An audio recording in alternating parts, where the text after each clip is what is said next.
Aku lagi nyari dompetku nih. Tadi aku masukin sini, tapi kok nggak ada ya? Coba tenang dulu, ayo duduk dulu. Terakhir kali kamu ngeliat dompetmu di mana? Tadi tuh aku keluarin waktu di perpustakaan. Terus nggak ada deh sekarang. Lupa. Kamu kenapa sering banget lupa ya, Vita? Iya ya, kenapa aku sering kejadian kayak gini ya? Nah, itu berarti kamu harus memperkuat ingatanmu. Emang bisa? Gimana tuh caranya? Bisa, aku punya videonya. Sini. Hai teman-teman. Siapa nih di sini yang sering lupa tentang hal yang super penting? Bahkan setelah hanya beberapa detik. Jangan khawatir. Kali ini kita akan belajar tentang cara meningkatkan memori. Let's go! Jadi teman-teman, memori itu kayak tempat penyimpanan otak kita. Ada 3 jenis, sensory memory atau memori sensorik, short term memory atau memori jangka pendek, dan long term memory atau memori jangka panjang. Sensory memory itu hanya bertahan sekejap.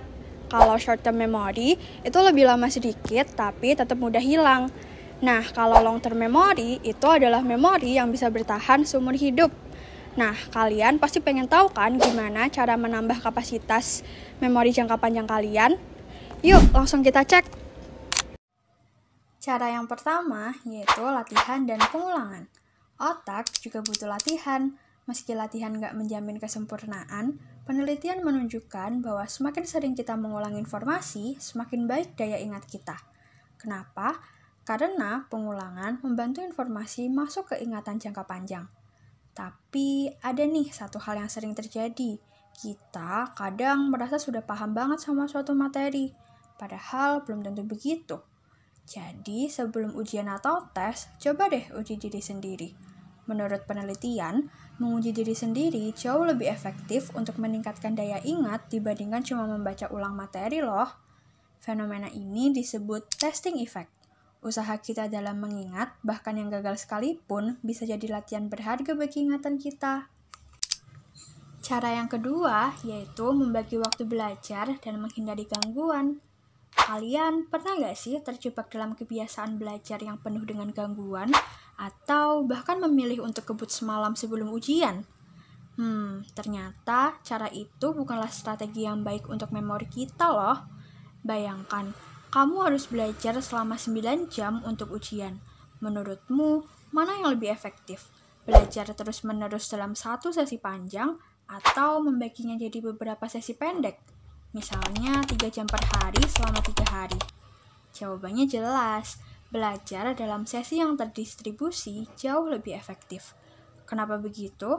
Karena penelitian menunjukkan bahwa membagi waktu belajar ke dalam beberapa sesi dengan jeda yang cukup memberikan otak kita waktu untuk mencerna dan menyimpan informasi dalam memori jangka panjang. Semakin lama jeda antara belajar dan ujian, semakin besar manfaatnya. Selain itu, gangguan juga bisa jadi penyebab utama kenapa kita sering lupa. Kalau kamu sering cek HP atau malah ngobrol saat belajar, otak kita nggak akan bisa fokus dengan baik. Jadi, coba deh fokus dengan materi yang sedang dipelajari. Dengan cara ini, otak kita akan lebih siap untuk menyerap dan menyimpan informasi dengan baik. Cara yang ketiga adalah dengan mempelajarinya dengan baik dan mendalam. Kenapa sih harus begitu? Karena bukan seberapa sering kita baca yang bikin ingatan kita kuat, tetapi seberapa dalam kita mengerti tentang isinya. Jadi, jika ingin mengingat sesuatu dengan baik, kita harus benar-benar memahami maknanya.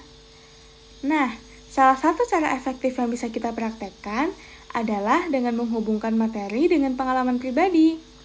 Misalnya, jika kita sedang belajar tentang pembelajaran klasik dalam psikologi, kita bisa pikirkan nih tentang pengalaman pribadi kita di kehidupan sehari-hari. Cara yang keempat, gunakan teknik mnemonik. Teknik mnemonik sendiri adalah teknik untuk menyimpan dan mengingat informasi lebih baik. Metode yang dapat kita praktikkan adalah dengan akronim dan akrostik. Akronim adalah teknik mengingat memori dengan menggunakan huruf pertama dari serangkaian kata. Sebagai contoh, kita mengingat 7 warna pelangi sebagai me, ji, ku, he, be, new. Sementara, akrostik sendiri adalah teknik mengingat memori dengan membuat kalimat dari huruf pertama kata yang ingin kita hafal. Sebagai contoh, kita mengingat urutan planet sebagai Minggu Vina beli makanan, jadi sate unta nasi. Cara yang terakhir adalah dengan memastikan kita memiliki pola tidur yang baik dan cukup. Kalau mau punya ingatan yang tajam, jangan sekali-kali kita meremehkan tidur yang cukup, teman-teman.